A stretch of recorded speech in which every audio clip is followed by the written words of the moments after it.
Islam about being kind to kittens, meaning cats, to dogs, to animals, to birds, and being kind to all the creatures of the Almighty. But how many of us are actually kind to our own children, to our siblings, to our family members, to our parents, to our brothers and sisters, as I say, siblings? How many of us are actually kind to one another? How many of us say good words to each other? Remember, as much as we should be kind to all the other creatures of the Almighty, primarily, charity begins at home. So that kindness should start with humankind, starting with your own family members and then everyone else. Sometimes we see people who are so kind to the dogs and the pigs that you have human beings who wish that they were dogs and pigs so that they could be treated kindly. Obviously, that's quite silly. But I've heard someone say, I wish I was a dog so that I could be treated that way, meaning so kindly. And I say, we should never wish that we were dogs or pigs, but we understand that the whole reason why this is said is so that people can treat human beings better than they treat animals. And I'm not saying don't treat animals well, but I'm just helping you to learn how to prioritize. So each time you have a pet and each time you're so engrossed in that animal, remember, if you are unkind to your fellow human beings, you have lost the prioritization taught by Allah subhanahu wa ta'ala. Some people are nasty with their own children, yet they're kind to the animals. Some people cannot even greet their own brothers and sisters, but they look after the birds and the fish, and so on. May Allah subhanahu wa ta'ala strengthen us. Always remember, charity begins at home.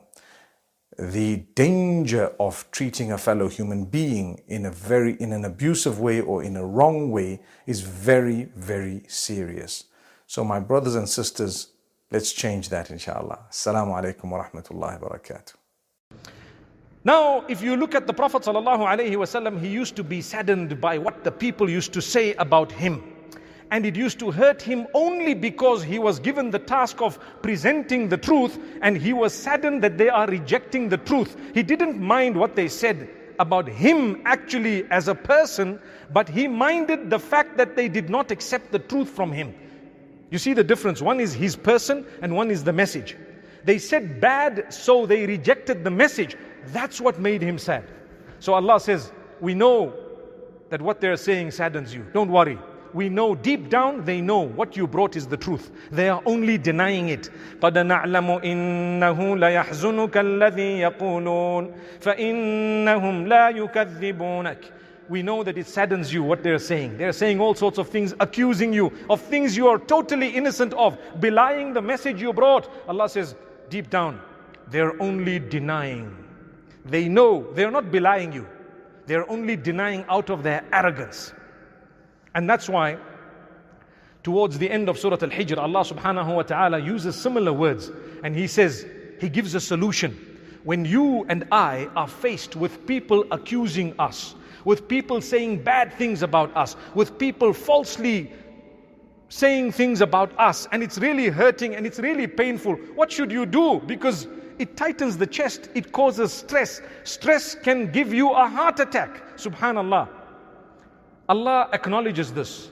وَلَقَدْ نَعْلَمُ أَنَّكَ يَضِيقُ صَدْرُكَ بِمَا يَقُولُونَ. We know, O Muhammad ﷺ, that your chest is tightening because of all these statements that these people are uttering. What is the tightening of a chest? It's actually something similar to an angina attack. Subhanallah. But in the case of the Prophet ﷺ, that's not it. But it was just the beginning of that tightening. Allah says, we know that it's tightening your chest. You desperately want to see them guided. What should you do? فَسَبِّحْ بِحَمْدِ رَبِّكَ وَكُن مِّنَ السَّاجِدِينَ وَاعْبُدْ رَبَّكَ حَتَّى يَأْتِيَكَ الْيَقِينَ. 3 good reminders. Declare the greatness of Allah. Do the tasbih of Allah. Praise Allah. Remember Allah. And prostrate a lot. Pray a lot. Put your head on the ground for Allah a lot. You will find the comfort you're looking for. Pray a lot. Allah will protect you. And then Allah says the third thing is continue to worship Allah until death comes to you. Subhanallah. Continue to worship Allah until death comes to you, and you will see how Allah will open your doors.